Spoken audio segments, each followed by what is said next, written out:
Monggo Kang Jo, kasuwun katuraken swanten masipun Sri Uning pamundutanipun bebuden kula.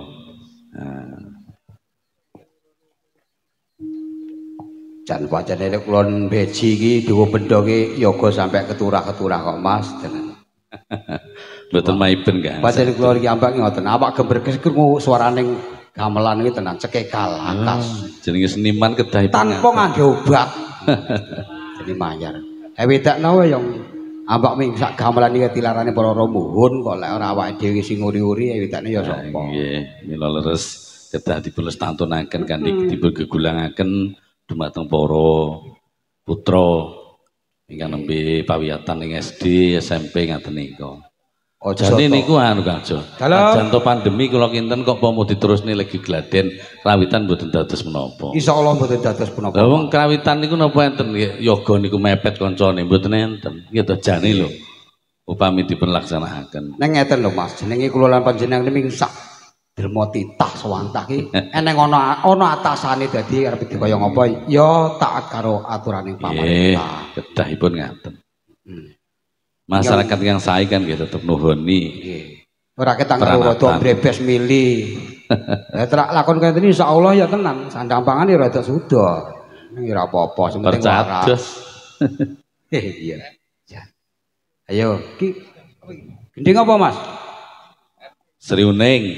Ya. Sindet putpa lawan putri. Takone wae nduk neng kene tenan.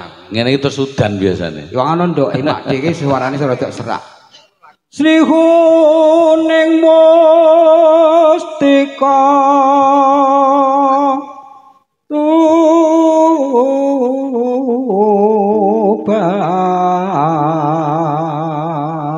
Jan, bejo men ya sing dibojo ngene iki. Bejo piye wong cilaka. Lah, kok saged? Wedakno wit ya ana nganti saene ya wis kahanane ya wis ndendet ngene ya ora apa-apa. Ning tenan wong lek ndendet malah adoh pangguda pangrencana Mas. Nggih. Iwangane ayo iwangi nduk. Nggih. Iwangane Makde. Putra Kanjeng sira lawe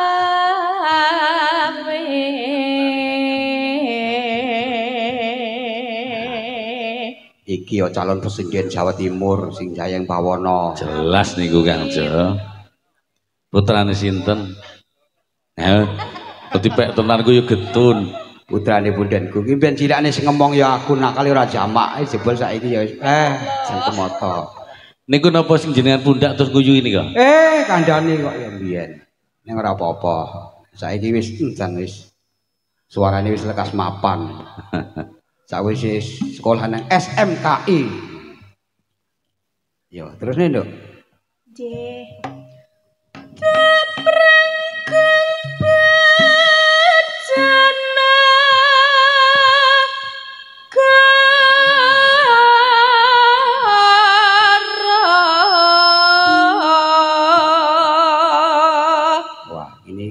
Kelingan kaya zaman kedobrakan Pak Samuji ini jan enak. Kapan lho Kang Nopra? Tahun 2020 kira-kira. Jan kabeh pun terlewatkan Kang Jo. Mbebila wirat moyo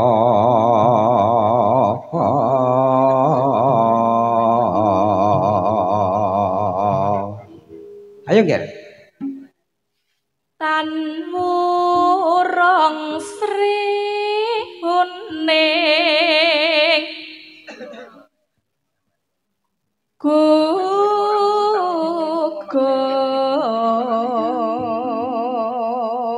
Wong ki lek wis gugur terus dadi apa Nger? Dadi kusumaning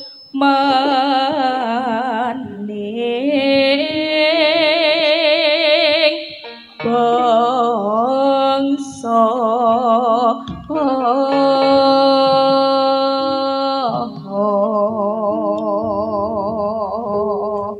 Sri Uning dados nggih. Sri Uning mesti katuban lapur tresna lan sabaya bakti marang Raden Wiratoya kampus kasaja anangan bakti sehaning datang grahita kang rineta kadange pribadi Wiratmaya putranira gawe ati pangituban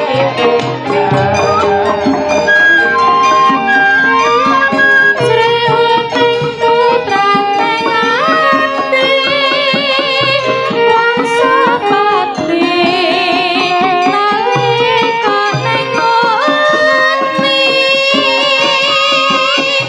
kapung kae madya laga keprantane rawani nak jiwa Tresnane Wiratoya dinamite ning lara Sri Uning senadyan wekasanira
Oh.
Sri Uning sampun katuraken wonten sapanjenengan sedaya minangkani kebunden kula ingkang mundhut